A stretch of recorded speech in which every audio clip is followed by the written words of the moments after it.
ખેડૂત ભાઈઓ, આજના વિશેષ એપિસોડમાં આપણે ચર્ચા કરીશું આપણી ઉપજ ચણાના પાકની. હવે ચણા એક એવો પાક છે કે શિયાળાની સિઝનમાં કઠોળ વાવેતરમાં સૌથી વધારે વાવેતર વિસ્તાર જેનો હોય એ પાક એટલે આપણો ચણાનો પાક.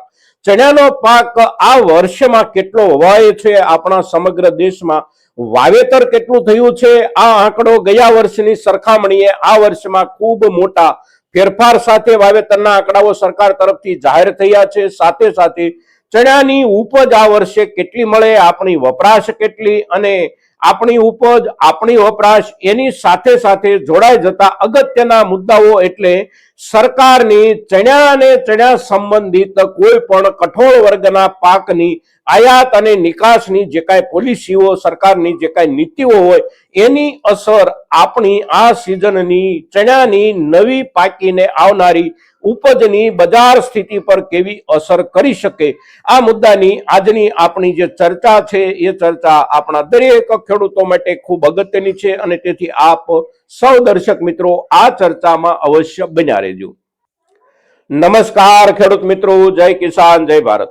ખેડૂત ભાઈઓ, ચણાનું વાવેતર આપણા ગુજરાતમાં આપણે શિયાળાની ઋતુમાં કઠોળ પાક તરીકે સૌથી મોટા પાયે જેનું વાવેતર કરતા હોઈએ એ વાવેતર કઠોળ પાકનું એટલે આપણું ચણાનું વાવેતર.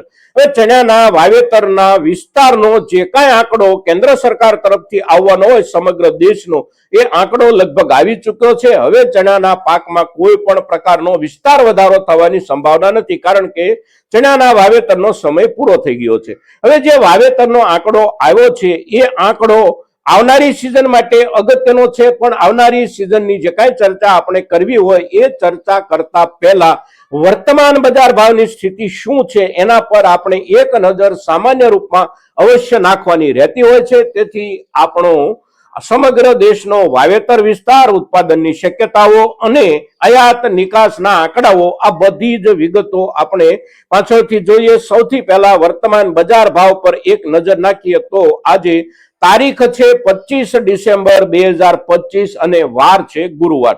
ગુરુવારનો દિવસ છે એટલે માર્કેટિંગ યાર્ડોમાં કામકાજનો આજે ચોથો દિવસ છે અને ચોથા દિવસના હિસાબથી આપણે જોઈએ તો ચણાના આજના બજાર ભાવની સ્થિતિ એટલે સામાન્ય રૂપમાં કોઈ પણ લાંબા ટૂંકા ફેરફારો વિતેલા ઘણા દિવસોથી ચણાના ભાવમાં નથી અને બજાર ભાવની સ્થિતિ અને એનું લેવલ એટલે લગભગ 1000 રૂપિયા 20 કિલોના ભાવથી આપણા દેશી પીળા કે લાલ ચણા જે કાંઈ વેચાઈ રહ્યા છે એની શરૂઆત 1000 રૂપિયાથી થાય છે અને સારામાં સારી ક્વોલિટી કોઈ ખેડૂતની હોય તો 1200 રૂપિયા કે મહત્તમ 1225 રૂપિયા સુધીના ભાવ આપણા ખેડૂતોને મળતા હોય. હવે આ જે ભાવ છે એ ભાવ માર્કેટિંગ યાર્ડમાં વેચાતા ચણાનો છે. એ સિવાય સારામાં સારી ક્વોલિટીઓ ખેડૂતો સીધા પોતાના ઘરેથી વેપારીઓને જે વેચતા હોય એના ભાવનું ધોરણ અલગ પ્રકારનું હોય છે. હવે આ ભાવ એટલે આપણા દેશી ચણાનો ભાવ. બીટુ ચણા જે આપણે વાવીએ છીએ અને જેનું ઉત્પાદન કરીએ છીએ એનો ભાવ એટલે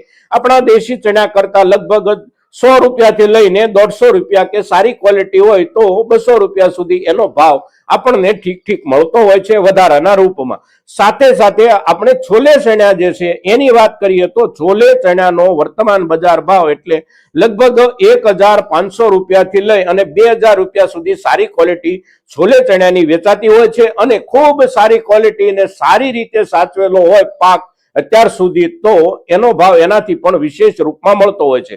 હવે ચણાના વર્તમાન બજાર ભાવની સ્થિતિ પછી આ વર્ષમાં વાવેતરનો રકબો સમગ્ર દેશમાં કેટલો છે, ગયા વર્ષે કેટલો હતો, વધારો કે ઘટાડો શું છે?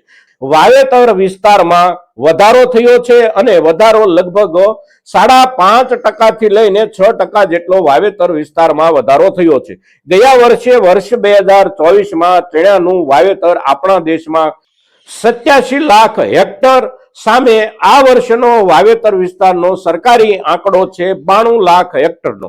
હવે 92 લાખ અને 87 લાખ એની વચ્ચે લગભગ 5 લાખ હેક્ટરનો તફાવત છે અને આ તફાવત એટલે વાવેતર વૃદ્ધિનો તફાવત. ગયા વર્ષ કરતા આ વર્ષમાં ટકાવારીના હિસાબથી એને આપણે જોઈએ તો લગભગ 6% જેટલો વાવેતર વિસ્તાર વધ્યો છે. હવે વાવેતર કરનારા જે કોઈ રાજ્યો છે આપણા દેશની અંદર એમાં સૌથી અગ્રતા ક્રમે અને સૌથી વધારે ચણાનું વાવેતર કરતું રાજ્ય એટલે આપણું પડોશી રાજ્ય મધ્યપ્રદેશ.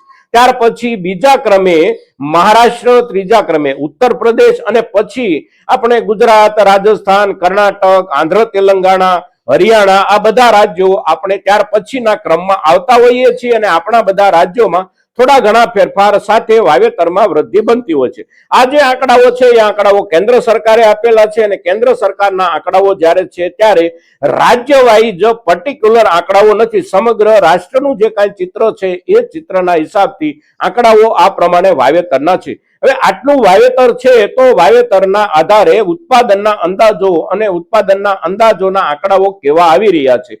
તો ઉત્પાદનનો જે અંદાજ છે એ હેક્ટર દીઠ આપણું સરેરાશ ઉત્પાદન આપણા દેશની અંદર ચણાનું જે કાંઈ છે એ ચણાના હેક્ટર દીઠ ઉત્પાદનના આંકડાઓ એટલે લગભગ એક હેક્ટરે 1100 કિલોથી લઈને 1300 કિલોની વચ્ચે એવરેજ ઉત્પાદન રહેતું હોય છે. એટલે એ ઉત્પાદનના હિસાબે જોઈએ તો 1 કરોડ અને 10 લાખ ટન કે 12 લાખ 15 લાખ ટન જેટલું ચણાનું ઉત્પાદન મળે. હવે આપણી જરૂરિયાત ચણાની કેટલી આપણા દેશની, તો જે કાંઈ આ ઉત્પાદનનો આંકડો છે એ આંકડો આપણી રાષ્ટ્રીય જરૂરિયાત કરતા ઘણો બધો નાનો આંકડો છે. આપણી રાષ્ટ્રીય જરૂરિયાત જે છે એ એના કરતા ખૂબ ઊંચી છે.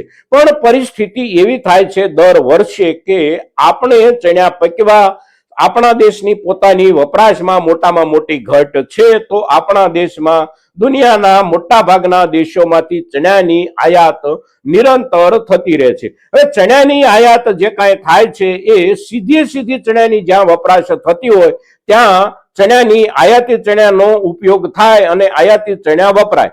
દાળનો ઉપયોગ જ્યાં થતો હોય ત્યાં થોડી ઘણી ભેળસેળ થાય, પણ બેસન અને લોટ જુદા જુદા રૂપમાં જે કાંઈ વપરાતા હોય એમાં સૌથી વધારે ભેળસેળ કરવામાં આવતી હોય છે. બેસનમાં એકંદર આપણે જોઈએ તો બેસન એટલે પ્રાકૃતિક રીતે ચણાનો જ લોટ હોય એને જ બેસન ગણાય અને એને જ બેસન કહેવાય. પણ અત્યારે જે બેસન આપણે વાપરીએ છીએ, ખાઈએ છીએ એમાં મોટા ભાગે ચણાનું પ્રમાણ બહુ ઓછું હોય છે, કારણ કે ચણા સૌથી મોંઘા પડે છે અને બાકીનું એમાં ભેળવવા માટેનું જે કાંઈ મટીરિયલ મળતું હોય એ મટીરિયલ સસ્તું મળે છે અને એ મટીરિયલ એટલે પીળા વટાણા. પીળા વટાણાની આયાત આપણા દેશમાં ખૂબ મોટા પાયે છેલ્લા વર્ષો દરમિયાન થતી રહી છે.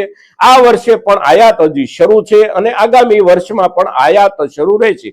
હવે ગયા વર્ષે જે કાંઈ ચણા આપણા દેશની અંદર આયાત થયા એ ચણા સંપૂર્ણપણે નિઃશુલ્ક આયાત થયા હતા, પણ ત્યાર પછી સરકારે આ વર્ષે નવી સિઝનના ઉત્પાદનને ધ્યાનમાં રાખી અને ચણાની આયાત પર ડ્યુટી લગાડી છે. સરકારે જે ડ્યુટી લગાડી છે એ ડ્યુટી એવા હેતુથી કદાચ લગાડી કે આપણા દેશની અંદર ચણાનું જે કાંઈ ઉત્પાદન થાય છે એના ભાવ ગયા વર્ષમાં ખેડૂતોને નથી મળ્યા, બહુ અપૂરતા ભાવ મળ્યા છે, તો આ વર્ષે ખેડૂતોને ઠીક ભાવ મળે એવા હિસાબથી સરકારે ડ્યુટી લાગુ પાડી અને ચણા પર જે ડ્યુટી સરકારે લગાડી એ 30% ડ્યુટી લગાડી છે.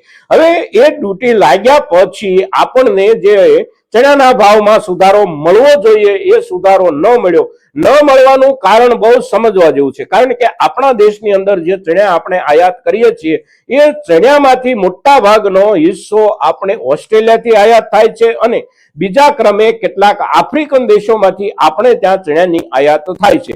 હવે આપણે ચણા પર ડ્યુટી લગાડીએ એટલે જે તે દેશમાંથી જ્યાંથી આપણે ચણા આયાત કરીએ છીએ એ દેશની સરકારો એમના દેશના ચણાના ઉત્પાદક ખેડૂતોને નુકસાન ન જાય અને એમની નિકાસ ન અટકી જાય એટલા માટે જુદા જુદા રૂપમાં નિકાસ પ્રોત્સાહન પેકેજો જે તે દેશની સરકારો તરત જાહેર કરી દે છે. એટલે આપણે ત્યાં ડ્યુટી નાખવામાં આવે, અગર તો ડ્યુટી વધારવામાં આવે તો ત્યાંના માર્કેટમાં તરત ચણાના ભાવ નીચા આવી જતા હોય છે અને ચણાના ભાવ ત્યાં જે કાંઈ નીચા આવે એના કારણે ખેડૂતને જે કાંઈ નુકસાન થતું હોય એ નુકસાનનું વળતર જે તે દેશની સરકારો ખેડૂતોને પૂરું પાડી દે છે. પરિણામે પરિસ્થિતિ એવી થાય છે કે આપણે ત્યાં ચણાના ભાવમાં આપણને જે કાંઈ વધારો મળવો જોઈએ સરકારની ડ્યુટી લાગ્યા પછીનો એ વધારો આપણને નથી મળતો. હવે વટાણાની વાત કરીએ આપણે તો પીળા વટાણા આપણે ત્યાં જ્યાંથી આયાત થાય છે એ સૌથી મોટો આપણને પીળા વટાણા પૂરા પાડતો દેશ એટલે કેનેડા.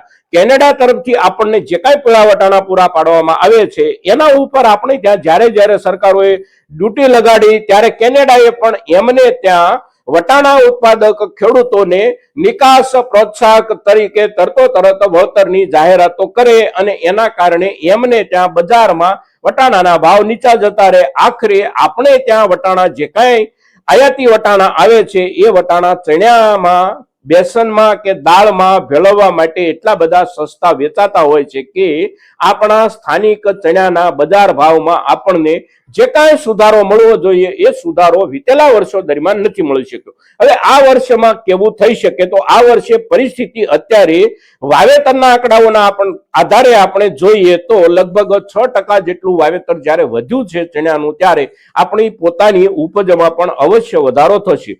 6% જેટલું વાવેતર વધે એટલે 4-5% કે 6% જેટલી ઉપજ પણ આપણી વધી શકે છે. એટલે આ વધતી ઉપજ સાથે સાથે સરકારે ડ્યુટી લગાડ્યા પછી જ્યાંથી ચણા આવે છે એ દેશોએ પોતાને ત્યાં પોતાના ખેડૂતોને નિકાસ પ્રોત્સાહનના રૂપમાં વળતરની ચૂકવણી કરવાની શરૂઆત કરી દીધી હોવાના કારણે પણ આપણે ત્યાં આયાતી ચણા આવતા રહેશે. જરૂરિયાત પ્રમાણેના જથ્થામાં આપણા દેશના વેપારીઓ ચણા મગાવતા રહેશે. એવી પરિસ્થિતિ નવી સિઝનમાં પણ આપણને જોવા મળી શકે છે.